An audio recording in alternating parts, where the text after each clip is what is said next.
Hi, I'm Betha Gutsche. And I'm Zola Maddison. And we know that more people are coming through your doors looking for help in these tough economic times.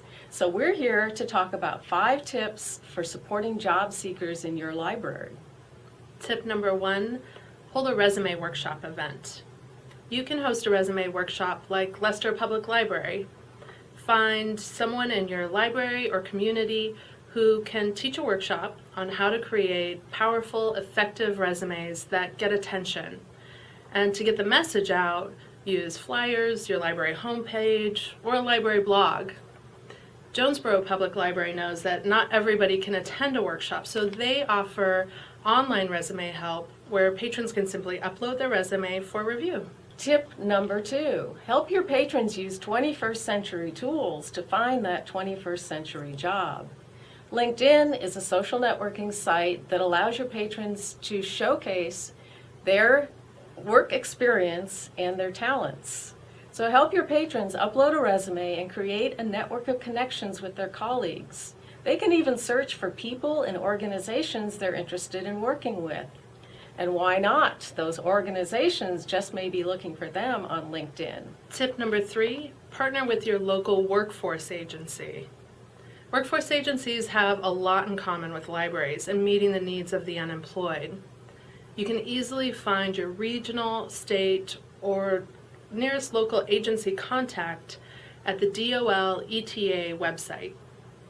In Rhode Island, public libraries and the State Department of Labor work together to make online resources more available for job seekers. They even exchange training sessions so that staff in both agencies are better able to connect people with what they need.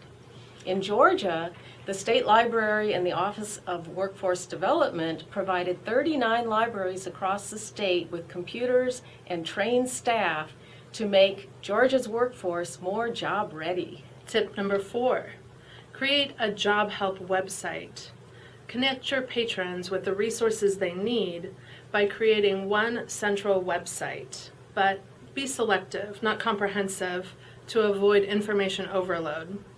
The Washington State Library has a great example of a well-organized directory that has quality resources. And when DC Public Library created their DC Job Seekers site, they embedded a welcoming video that helped their users get started. And tip number 5, rethink your public library computer policy. Did you know that 77 million people used public library computers in the last year? And 30 million of those use the computers to look for jobs. So do your public computer policies allow patrons enough time to complete an online job application, to fill out an e-government form, or take an online training tutorial? These things take time and concentration.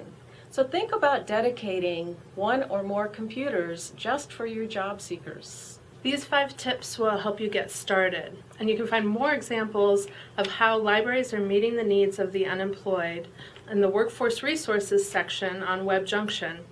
And if you take one thing away from this, it should be the URL for Workforce Resources on WebJunction.